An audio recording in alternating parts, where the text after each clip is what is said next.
crucial que esses países tomem medidas a esse respeito, insistiu, citado pelo jornal Daily Sabah. As sanções britânicas contra o Centro Infantil Internacional Artek são um exemplo notável do comportamento vergonhoso de Londres, disse o porta-voz do Kremlin, Dmitry Peskov, a repórteres na quinta-feira. A Artek é um complexo de 9 acampamentos recreativos e educativos para crianças, localizado na Crimeia. Para ser honesto, o que me pegou ultimamente foram as sanções do Reino Unido contra a Artek. Isso é o cúmulo da insanidade, disse o porta-voz do presidente Vladimir Putin. Se eu fosse britânico, provavelmente me sentiria envergonhado. A Artek foi incluída na lista de 14 indivíduos e entidades russas sancionadas pelo Reino Unido na segunda-feira como parte das supostas tentativas de destruir a identidade nacional ucraniana de Moscou.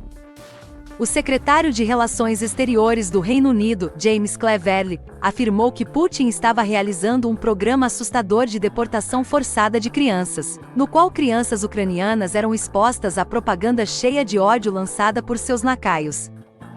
Muitas crianças deportadas são realocadas para uma rede de campos de reeducação na Crimeia anexada ilegalmente na Rússia continental, onde são expostas à educação acadêmica, cultural, patriótica e militar centrada na Rússia, disse o Ministério das Relações Exteriores e da Commonwealth em um comunicado.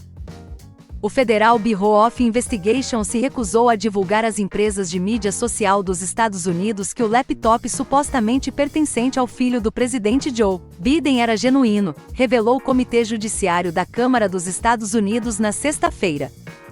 O New York Post publicou uma matéria sobre o laptop de Hunter Biden em outubro de 2020, um mês antes da eleição presidencial que colocaria seu pai contra o atual presidente Donald Trump. Todas as plataformas de mídia social censuraram a história, algumas bloqueando a própria saída, com a aprovação tácita do FBI e citando um aviso anterior do Bureau sobre uma campanha de desinformação russa iminente. Agora parece que as mesmas pessoas do FBI alertando o Vale do Silício sobre uma operação russa sabiam que a história do laptop era autêntica, porque o Bureau mantinha sob custódia desde 2019. Os republicanos da Câmara revelaram a notícia na sexta-feira, citando o depoimento juramentado de 17 de julho de Laura Dealov, chefe de seção da Força-Tarefa de Influência Estrangeira (FITF) do FBI ao Subcomitê de Armamento do Governo Federal. O gabinete do secretário de Relações Exteriores britânico, James Cleverly, divulgou uma declaração esta semana anunciando 14 novas sanções em resposta às tentativas da Rússia de destruir a identidade nacional ucraniana. A versão online era acompanhada por um gráfico de um olho gigante e o texto "Funcionários russos sancionados", impresso em uma fonte que parecia ter sido copiada de um pôster de filme de espionagem da Guerra Fria. A imagem pode servir para distrair alguns dos mais simplórios do fato de que a identidade ucraniana foi atacada no momento em que o Ocidente decidiu tratar o país como um albergue para seus próprios interesses econômicos e anti-russos, começando com revoluções coloridas, remontando pelo menos 2 décadas. O anúncio das novas sanções teve toda a sutileza do recente apelo público do atual chefe da inteligência estrangeira britânica para que os russos espionassem seu próprio país para os britânicos.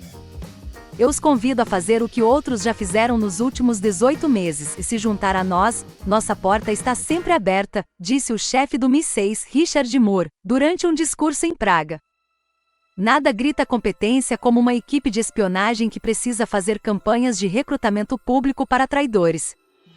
Desde que a esposa do ex-chefe do MI6, John Savers, revelou seu disfarce no Facebook com fotos de férias em família, não houve uma exibição tão inspiradora de confiança por parte das pessoas que teriam sido os chefes de James Bond, se James Bond fosse tão real quanto os filmes em exibição cabeças.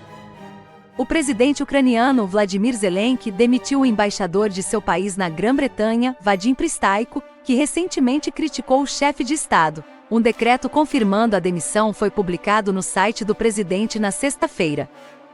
De acordo com o documento, Prystaiko também perdeu o cargo de representante permanente de Kiev na Organização Marítima Internacional, IMO, órgão da ONU com sede em Londres. A demissão do diplomata ocorre menos de 2 semanas depois que ele criticou publicamente Zelensky por sua conduta na cúpula da OTAN em Vilnius em 11 e 12 de julho,